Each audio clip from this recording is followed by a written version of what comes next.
I have got apologies from Martin and Felicia. If I can move that we accept those apologies from Martin, someone can second that. Let it die. All those in favour? Yeah. Against? Carried. And first up, very excitingly, Senior Sergeant Clint Rice. Step on up. And we do need to do something about moving these additional sections. Take a breeze here.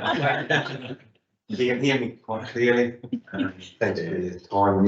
You've gone up for the year. Apologies, I'm funning myself and service there in the last meeting, so the being here, so it was quite nice.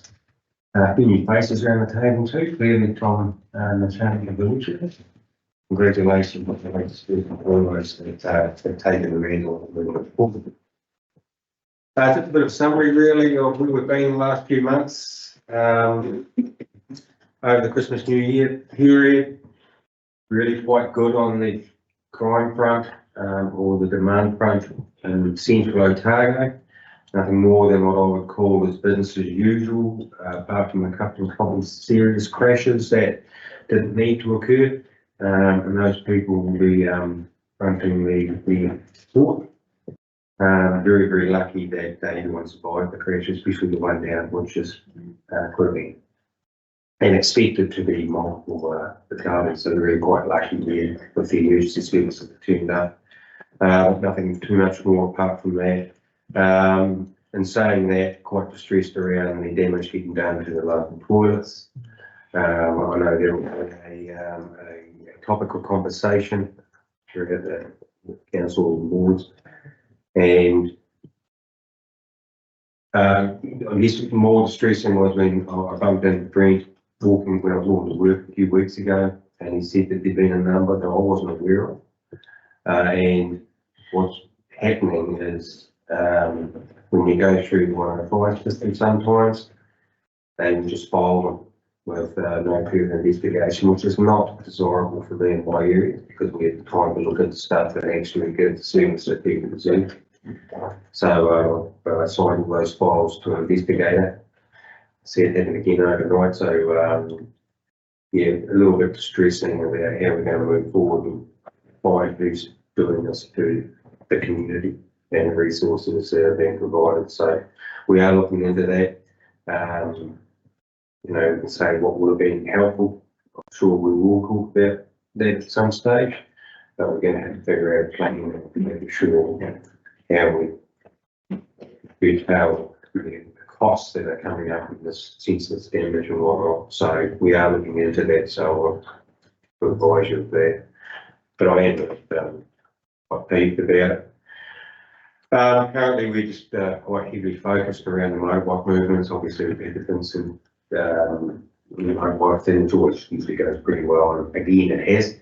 But now we're probably turning a little bit of lens onto the Burman road movements. We're getting down towards Invercargill.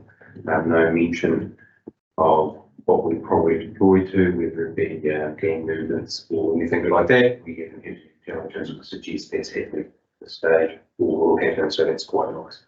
The resources are in place for anything like that to happen. We've got at least one good news story is over the last 6 or 8 months, we've confiscated over $100,000 in the drug scene, and that's working its way through the proceeds of crime. So that's always a nice thing to happen. We get that. We usually get the drugs that go with it to whatever level amount there is. So that's nice. Not wanting to say that we've got a massive problem here, but it's nice to see that you know, we're making a bit of a difference here. We've also got ongoing investigations as well that I won't move into, but it's really nice to see some results. And that money, I don't think that'll be going back to the owners. Just also in regards to taking a bit more of a heavy line and bail checks in regards to the urine samples, that doesn't really happen outside Central Otago. And over the Christmas New Year period, we done 8 checks on people and 6 of them returned positive results. So what's good about that is a number of them were either remained in custody or shifted probably to probably to different towns that have got 24-hour coverage and can keep a weary eye on them. So there's some pretty good results here. And, you know, it just shows that we're not going to accept that stuff. All the obligations being broken when they're in central. So that's pretty good. Some of the drugs located certain with MDMA, cannabis, codeine, all the different bits and pieces. So the people out here that are on the court and post bail conditions know that we're going to keep them a really weary eye and go to bring it over to the TDDA, they can do some of the right samples and hold them to account. Family harm continues to be demand, varying services.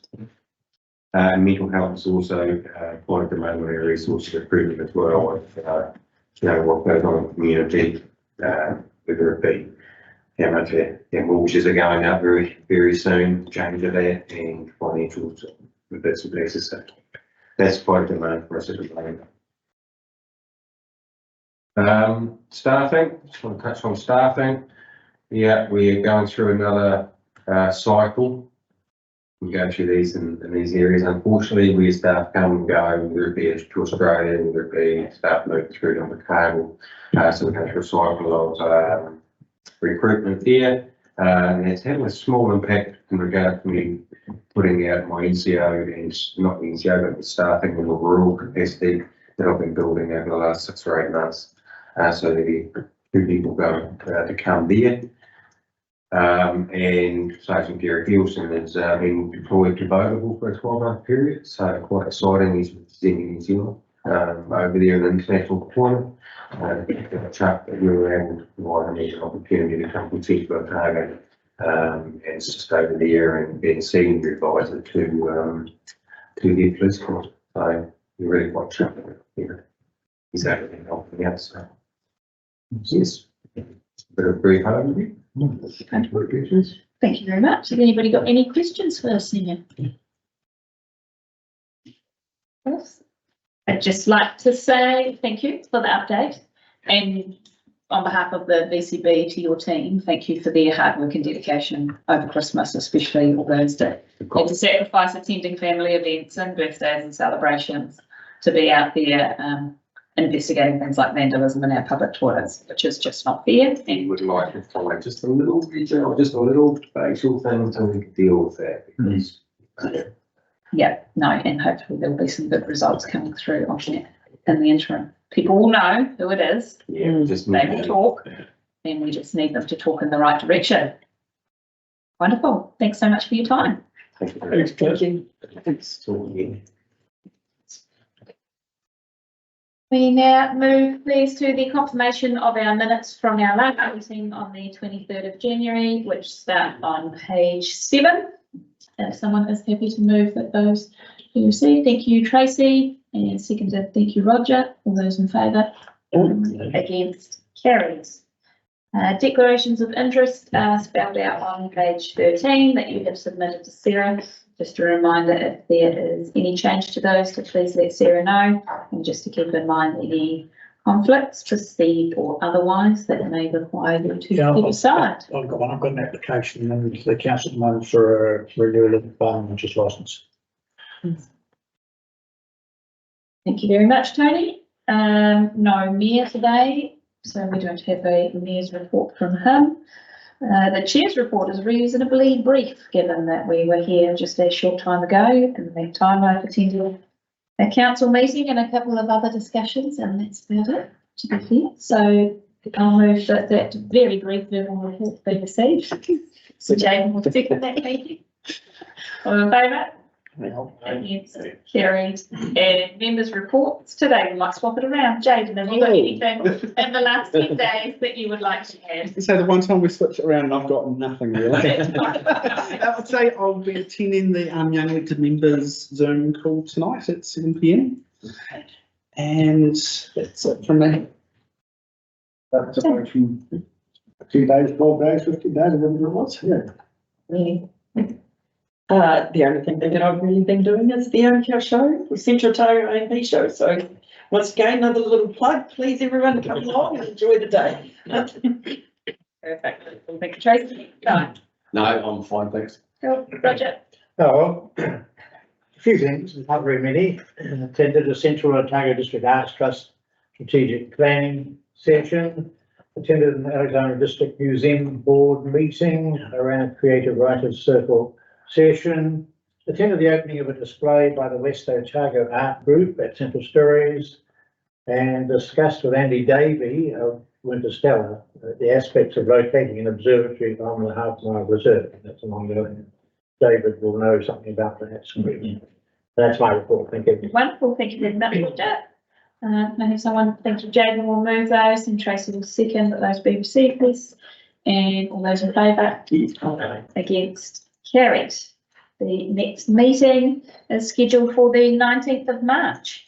So we have a bit of 2 minutes, but I'll just a reminder that the pre-consultation for the representation review is now out. So we will all be doing everything we can to drive as much interest in that as possible and have people submitting to what local government in this area might look like in the future. And with that, we move into our one item, which is of course excluded. I'm happy to move that we move into the excluded section for the reasons given on page 19. And Tracy will second that. All those in favour? Aye. Against? Thank you very much. We're into public excluded, aren't we? Yeah. To